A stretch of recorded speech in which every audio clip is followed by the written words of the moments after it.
This is a video response to Kenneth Katona's video, Positive Conscious Experiences. I'll put a link to that in the description below.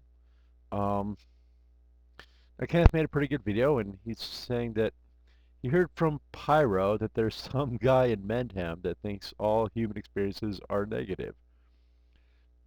Okay. Kenneth Katona is seeking to make a counter argument for positivity.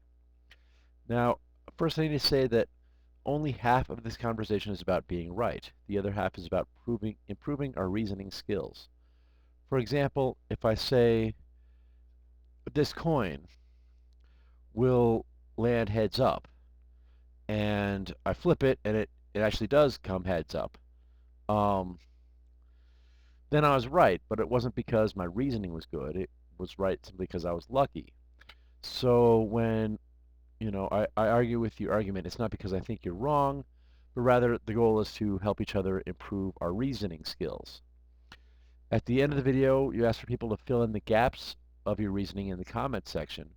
And I'm not going to do that, but I will point to some gaps so that you can fill them in yourself and thereby increase your reasoning skills. Um, so the guy in Menhem does have very strong reasoning skills, and he isn't as negative as he seems. Although he is saying that you'd be better off if you never existed, he's not advocating for suicide. Suicide is negative, and although he equates positivity to zero, zero is still greater than negative. So, through his philosophy, he does advocate for positive stuff. He says you should be a vegetarian. He says parents should be responsible for the well-being of their children. Um, he's not just entirely, want to have an appetite for destruction, is a phrase Kenneth uses. Menem overall isn't a bad guy. But enough about him. Let's analyze the Kenneth argument. First of all, I want to say it seems that you put in complex words just for the sake of using complex words. People sometimes often try to do this to seem smart, and it fails. Simple words are better than complex words because they are easier to understand. When we can understand your reasoning, that's when we can see you're smart. And I believe there's a great philosopher in you seeking to emerge. You already have a great beard, so you're halfway there. Um, the problem of your argument, mostly, um, is that it's circular.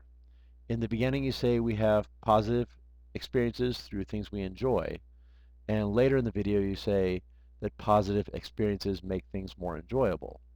Do you see how that's circular? Now, circular arguments are sometimes necessary, but they will always have the problem that you cannot explain anything outside the circle with them. So the first thing I want to make you do is to make your argument more like a line than a circle. First, start with the conclusion that you're wanting to make, and then find some premises, some simple statements that everyone can agree to. Like a premise might be something like people enjoy things, or sentient beings have feelings. Something, something simple to start with, and then find reasons for the premises to lead to the conclusion. Try and make the argument solid in such a way that people cannot come to a different conclusion from the premises. And there also seems to be some fundamental contradictions with your argument so far, and it needs fixing. Like the statement, we have positive experiences through things we enjoy, is at odds with the statement you make later in the video that there are some that want to cause harm that we need to get through to, or that some people have an appetite for destruction. When you talk about the betterment of humanity, which humans are the ones that are better off? It's more complicated than it sounds. So, once you've done the first thing and taken your argument from a circle into a line, going from premises to a conclusion, I want you to watch some videos. I put a link in the description of these videos. The first is a lecture by Michael Sandel, who's going to ask some tough questions. These questions are called moral dilemmas. And the other video is called The Ones Who Walk Away from Omelas, and it presents a similar moral dilemma. Once you have made your argument as one that goes from the premises to the conclusion, I want you to watch these videos and see if your argument can answer these moral dilemmas. Um, and then um, let me know from there. Anyways, I think it's a good video, and I look forward to the conversation, as the conversation is what makes us all better reasoners.